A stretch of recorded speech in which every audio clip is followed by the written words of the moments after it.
Hello friends, स्वागत है आप सभी का आपके अपने YouTube channel your study guide पर। फ्रेंड्स, खाकी सीरीज के नेक्स्ट पार्ट में आप सभी का स्वागत है।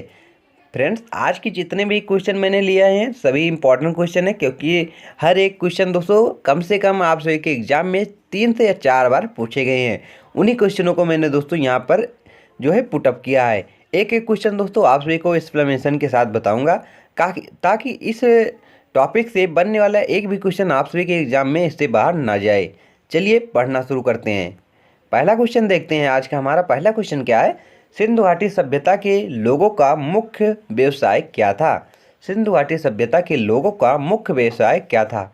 तो राइट आंसर क्या है? ऑप्शन ए बिल्कुल राइट है। मुख्य व्यवसाय इनका व्यापार था। क्या था दोस्तों? व्यापार जो था इनका मुख्य व्यवसाय था। अभी बात कर लें कि सिंधु घाटी सभ्यता में खोजा गया प्रथम स्थल कौन सा था? तो हड़प्पा सभ्यता, हड़प्पा स्थल था। क्या था? हड़प्पा स्थल था। इसलिए सिंधु घाटी सभ्यता का नाम जो था वो हड़प्पा सभ्यता पड़ा था। ये भी आप याद रखिएगा। हड़प्पा वर्तमान में कहाँ पर स्थित है? तो हड़प्पा जो है दोस्तों जो है वो पाकिस्तान में स्थित है। कहाँ पर है? पाकिस्तान में स्थित है। चलिए देखते हैं कि आखिर जो व्यापार हो रहा था सिंधु घाटी सभ्यता में वो किन देशों के साथ हो रहा था और यहाँ से क्या निर्यात होता था, इसके बारे में भी जान लेते हैं। तो सिंधु घाटी सभ्यता के जो लोग थे वो पश्चिमी एशिया, मध्य एशिया, ईरान और अफगानिस्तान से व्यापार करते थे। कहाँ कहाँ से? पश्चिमी एशिया, मध्य एशिया, ईरान और अफगानिस्तान से व्यापार करते थे। यहाँ से दोस्तों जो है ये निर्यात क्या करते थे? सूती वस्त्र। क्या? सूती वस्त्र का ये निर्यात करते थे। और आयात में ये दोस्तों चांदी, हीरा और सोना ये सब लाते थे। चलिए आगे देखते हैं अब। हड़प्पा सभ्यता किस युग की सभ्यता थी? हड़प्पा सभ्यता किस युग की सभ्यता थी? क्या कांस्ययुगीन सभ्यता थी, लोह युगीन सभ्यता थी, नवपाषाण युगीन सभ्यता थी या पूरा पाषाण युगीन सभ्यता थी? तो राइट आंसर क्या है? ऑप्शन ए बिल्कुल राइट है। कांस्ययुगीन सभ्यता थी। कैसी? कांस्ययुगीन सभ्यता थी। मनुष्य ने सर्वप्रथम तांबे की खोज की थी। ये भी आप याद रखिएगा क्योंकि इंपॉर्टेंट क्वेश्चन है। और अगर बात कर लें कांस्य किसका किसका मिश्रण है, किससे कांस्य जो है तैयार होता है, तो तांबा तथा टीन का प्रयोग कर ये कांस्य बनाते थे। ये भी आप याद रखिएगा। आगे देखते हैं। सिंधु सभ्यता की घर किससे बने थे? सिंधु घाटी की सभ्यता के घर किससे बने थे? लोहे के बने थे, ईंट के बने थे, पत्थर के बने थे या लकड़ी के बने थे? तो राइट आंसर क्या है? ऑप्शन बी बिल्कुल राइट है। ईंट के बने थे। सिंधु घाटी सभ्यता के घर किससे बने थे? ईंट के बने थे। अगर बात कर लें ईंट का स्वरूप कैसा था, ये आपसे इसे पूछा जाए तो आप क्या बताएंगे? तो 4:2:1। ईंट का स्वरूप कैसा था? ये इंपॉर्टेंट क्वेश्चन है, कई बार एग्जाम में पूछा गया है। सिंधु घाटी सभ्यता में जो ईंट प्रयोग किए गए थे उनका स्वरूप कैसा था? तो राइट आंसर क्या होगा? 4:2:1। कितना? 4:2:1। अगर बात करें सिंधु घाटी सभ्यता के जो लोग जो घर बनाए थे लोग, वो किस पद्धति पर थे? तो ग्रिड पद्धति पर आधारित थी। ये भी आप याद रखिएगा। आगे देखते हैं। सिंधु सभ्यता का बंदरगाह कौन सा था? सिंधु सभ्यता का बंदरगाह कौन सा था? तो राइट आंसर क्या है? ऑप्शन बी बिल्कुल राइट है। लोथल। लोथल बात कर लें कहाँ पर स्थित है? तो गुजरात में स्थित है। कहाँ पर? गुजरात में जो है लोथल स्थित है। अगर बात कर लें कि धोलावीरा कहाँ पर है? धोलावीरा भी गुजरात में स्थित है। मोहनजोदड़ो कहाँ पर है? ये दोस्तों पाकिस्तान पर है। कहाँ पर? वर्तमान में पाकिस्तान में है। ये भी आप याद रखिएगा।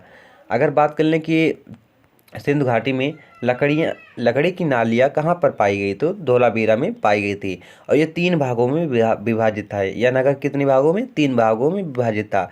वैसे सिंधु घाटी सभ्यता में जितने भी नगर मिले थे दोस्तों वो 2 भागों में विभाजित थे, एक पश्चिमी एक पूर्वी।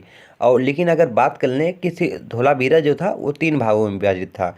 और यहीं यहीं पर दोस्तों जो है लकड़ी की नाली पाई गई थी। ये भी आप याद रखिएगा। नेक्स्ट, सिंधु सभ्यता का सर्वाधिक उपयुक्त नाम क्या है? सिंधु सभ्यता का सर्वाधिक उपयुक्त नाम क्या है? तो राइट आंसर क्या है? ऑप्शन हमारा सी बिल्कुल राइट है। सिंधु घाटी सभ्यता। कौन सा? सिंधु घाटी सभ्यता। ना सिंधु सभ्यता है, ना हड़प्पा सभ्यता है, ना सरस्वती सभ्यता। क्योंकि दोस्तों सिंधु नदी के जितने भी नगर यहाँ पर जो स्थल पाए गए वो सिंधु घाटी सभ्यता के पास ही पाए गए। सिंधु घाटी के सब के पास ही पाए गए। इसलिए इसका सबसे उपयुक्त नाम क्या है? सिंधु घाटी सभ्यता है। आगे देखते हैं। कांग्रेस अधिवेशन में महात्मा गांधी जी कितने बार अध्यक्ष चुने गए थे? या फिर महात्मा गांधी जी कांग्रेस में कितनी बार अध्यक्ष रह चुके हैं? तो राइट आंसर क्या है? ऑप्शन ए बिल्कुल राइट है, एक बार। कितनी बार? एक बार। कहाँ पर बने थे? तो बेलगांव अधिवेशन में दोस्तों गांधी जी जो है कांग्रेस के अध्यक्ष एकमात्र बार बने थे। आगे देखते हैं, संविधान सभा के अस्थायी अध्यक्ष कौन थे? संविधान सभा के अस्थायी अध्यक्ष कौन थे? दोस्तों यहाँ पर आप सभी को क्लियर नहीं दिख रहा होगा, इसलिए आप सभी के लिए जूम कर दे रहे हैं ताकि आप सभी को क्लियर दिखाई दे। संविधान सभा के अस्थायी अध्यक्ष कौन थे, ये आप सभी का क्वेश्चन था। तो राइट आंसर क्या है? ऑप्शन ए बिल्कुल हमारा राइट है।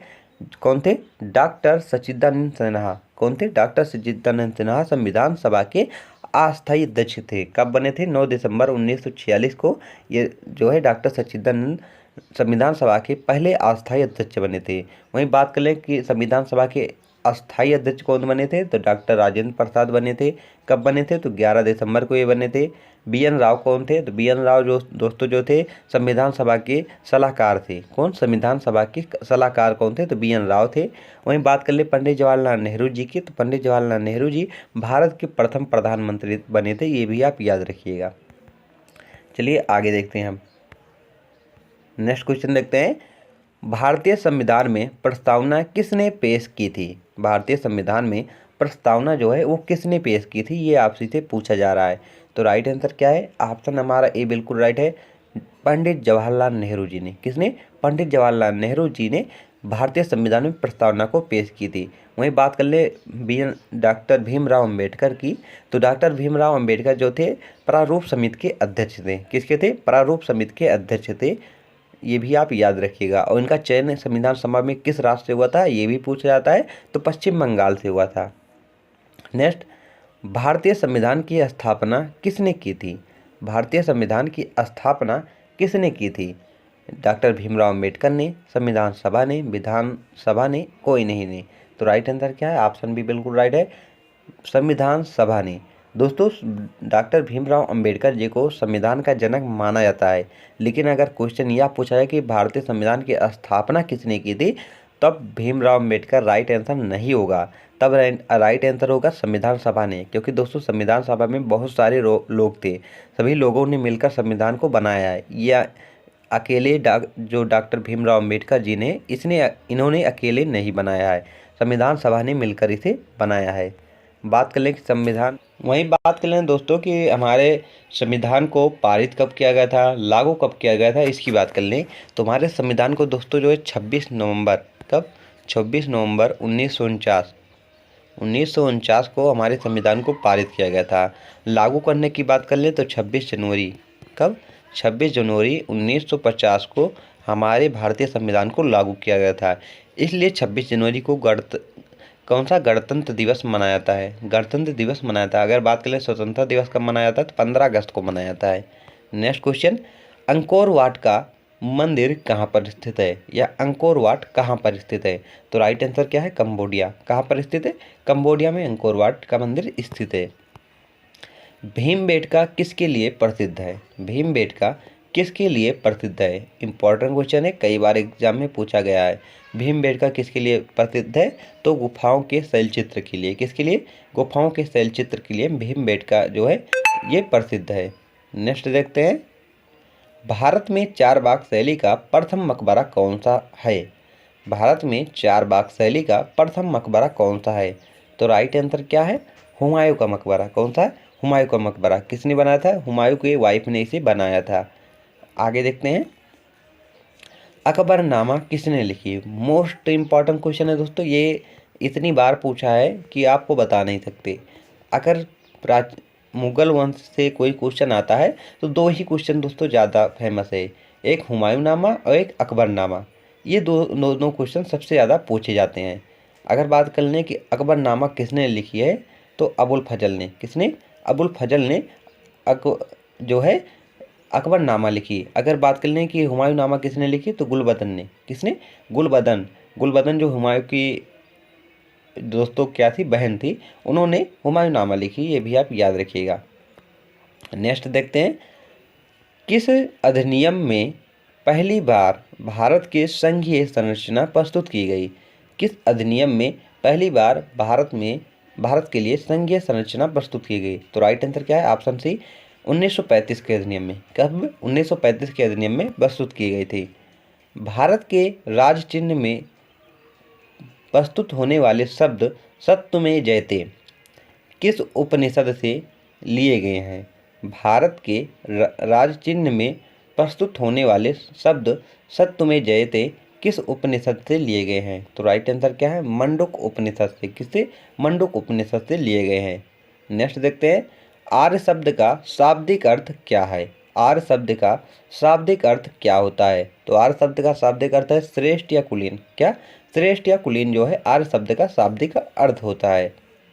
नेक्स्ट, भारतीय संविधान का कौन सा अंग समाजवादी व्यवस्था स्थापित करने की प्रेरणा देता है? भारतीय संविधान का कौन सा अंग जो है समाजवादी व्यवस्था स्थापित करने की दोस्तों प्रेरणा देता है? तो राइट आंसर क्या है? ऑप्शन बी बिल्कुल राइट है, नीति निर्देशक तत्व। कौन? नीति निर्देशक तत्व जो है भारत में समाजवादी व्यवस्था स्थापित करने की प्रेरणा देता है। 36 से 51 में इसका वर्णन है। अनुच्छेद 36 से 51 में राज्य के नीति निर्देशक तत्व का वर्णन किया गया है। बात कर लें कि मूल अधिकार या मौलिक अधिकार की, तो इसे यूएसए से ग्रहण किया गया था। अनुच्छेद 12 से 35 में इसका वर्णन किया गया है। किसमें? भाग 3 में इसका वर्णन किया गया है, भाग 4 में इसका वर्णन किया गया है, भाग 2 में नागरिकता का वर्णन है, 5 से 11 अनुच्छेद के बीच इसका वर्णन किया गया है। मूल कर्तव्य की बात कर लें तो मूल कर्तव्य को रूस से ग्रहण किया गया था। किस संविधान संशोधन के द्वारा? 42वें संविधान संशोधन 1976 के द्वारा मूल कर्तव्य को रूस से हमारे संविधान में ग्रहण किया गया है। अगर बात करें किस भाग में इसे रखा गया, तो भाग 4A में रखा गया। किस अनुच्छेद में इसका वर्णन है? तो अनुच्छेद 51A में इसका वर्णन है। ये आप यहाँ से देख सकते हैं। राज्य विधानसभा का गठन संविधान के किस अनुच्छेद के तहत किया जाता है? राज्य विधानसभा का गठन संविधान के किस अनुच्छेद के तहत किया जाता है? तो राइट आंसर क्या है? ऑप्शन बी अनुच्छेद 169। किसके तहत? अनुच्छेद 169 के तहत किया जाता है। नेक्स्ट देखते हैं, भूपृष्ठ की किस परत में बेसाल्ट चट्टानों की अधिकता है? भूपृष्ठ के किस परत में जो है बेसाल्ट चट्टानों की अधिकता है? तो राइट आंसर क्या है? सीमा। किसमें है? ऑप्शन बी बिल्कुल राइट है। नेक्स्ट क्वेश्चन, और आप सभी के लिए होमवर्क क्वेश्चन है, आप सभी को इसका आंसर कमेंट बॉक्स में बताना है। आइसोहेल रेखाओं द्वारा क्या प्रदर्शित किया जाता है? आप सभी को इसका आंसर कमेंट बॉक्स में बताना है कि इसका राइट आंसर क्या है। आइसोहेल रेखाओं द्वारा क्या प्रदर्शित किया जाता है? समान वर्षा, समान धूप, या फिर आप सभी देख सकते हैं समान हिमपात या समान ऊंचाई। इसकी ये आप सभी को बताना है। यहाँ पर देखते हैं आगे क्वेश्चन जो है दोस्तों नेक्स्ट वीडियो में लाएंगे इसकी आगे का क्वेश्चन। आज के लिए बस इतना ही।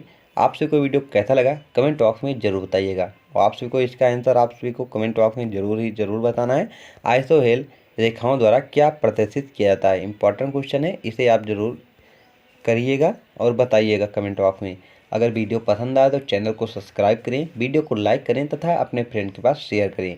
और अगर आप सभी को क्लास की PDF चाहिए तो आप हमारे टेलीग्राम चैनल से जुड़ सकते हैं, जिसकी लिंक मैं आप सभी को डिस्क्रिप्शन में प्रोवाइड कर दूँगा, वहाँ से आप ज्वाइन कर सकते हैं। तो friends, thank for watching this video.